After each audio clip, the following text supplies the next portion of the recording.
Задолжителната вакцинација на бебињата и децата ги подели родителите, докторите, но и министрите и функционерите во повеќе владини ресори. Додека едни сметаат дека вакцинацијата е неопходна и клучна за да се зачува здравјето на бебињата и децата, другите предупредуваат на штетните последици од вакцините, но и на нивниот квалитет.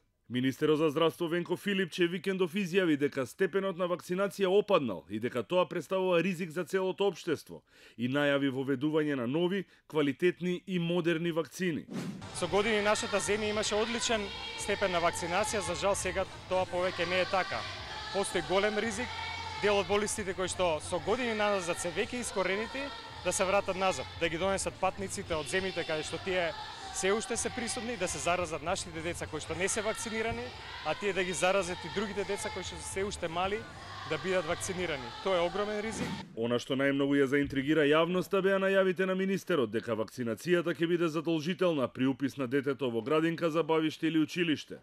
На тоа возвратија дел од експертите со став дека така се кршат уставните права на граѓаните. Реагираше и Министерството за образование. Во Уставот на Република Македонија е наведено дека основното образование е задолжително. Ова значи дека ниту едно дете не смее да остане надвор од образовниот систем. Потребни се мерки и кампањи од едукативен карактер за придобивките од вакцинацијата, советувања за родителите кои не ги вакцинираат своите деца, но и санкции. Од здравство ретерира. Заменикот министер Гоце Чакаровски вели дека се согласува законската легислатива со Министерството за образование, но и дека ќе се работи на едукација на родителите. И не е точно дека ние работиме на тоа дека нема децата да се упишуваат во градинки или во училишта ако не бидат вакцинирани. Ќе работиме на тоа да ги родителите кои се скептични им укажеме дека нема да не постои кај нив страв. Индивидуално право е на секој родител да одлучи дали ќе го вакцинира своето дете или не.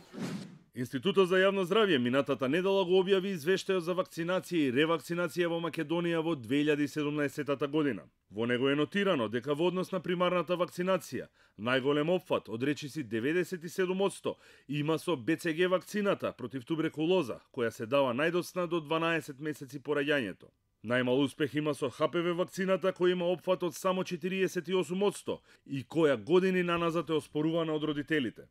Во однос на ревакцинацијата, најголем опфат има МРП вакцината против мали сипаници и заушки со 97%, а најмал вакцината против менингитис и пневмонија со 83%. Во заклучоците на Институтот за јавно здравје е наведено дека опфатот со примарна вакцинација во Македонија минатата година бил под препорачаните 95% за сите вакцини, освен за БЦГ вакцината. Ревакцинацијата со МРП вакцината, која исто така е често оспорувана и чии противници тврдат дека може да предизвика појава на аутизам кај детето, е над 95%, додека сите останати вакцини имаат опфат под препорачаните 95%. Спорната ХПВ вакцина е со најнизок опфат, од само 48%. Единствен град во Македонија каде е целосна вакцинацијата и ревакцинацијата е Пехчево, а потребниот опфат од над 95% го има во Свети Николе, Берово, Виница, Тратово, Дебар и Македонски Брод.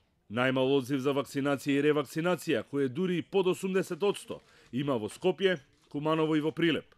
Институтот излегува и со своји препораки и налага зголемување на опфатот секаде каде е понизок од 95% и одржување на опфатот над 95% при вакцинацијата и ревакцинацијата, интензивирање на вакцинацијата со МРП вакцината, засилен надзор и контрола над спроведувањето на имунизацијата од надлежните институции, континуирано и навремено снабдување со вакцини, вклучување на нови вакцинални тимови, бидејќи е лоциран недостаток, спроведување на имунолошки студии, но и зголемување на свесноста на лекарите за значењето и бенефитите на имунизацијата и зајакнување на комуникацијските вештини на лекарите во односот со родителите.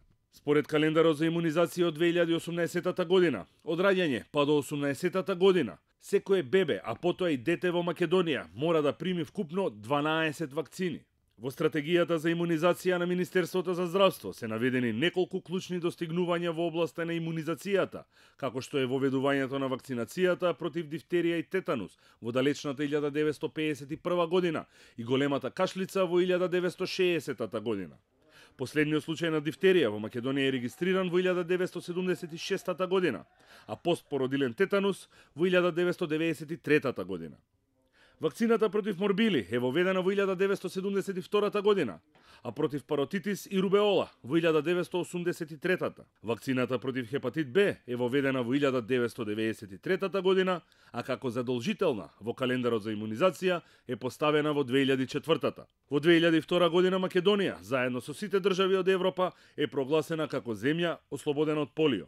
Исто така, стои дека во 2008 година, како задолжителна, е воведена вакцината против менингитис и пневмонија, хаемофилиус инфлуенца Б, а од октомври 2009 и вакцината ХПВ за сите девојчиња на 12 годишна возраст.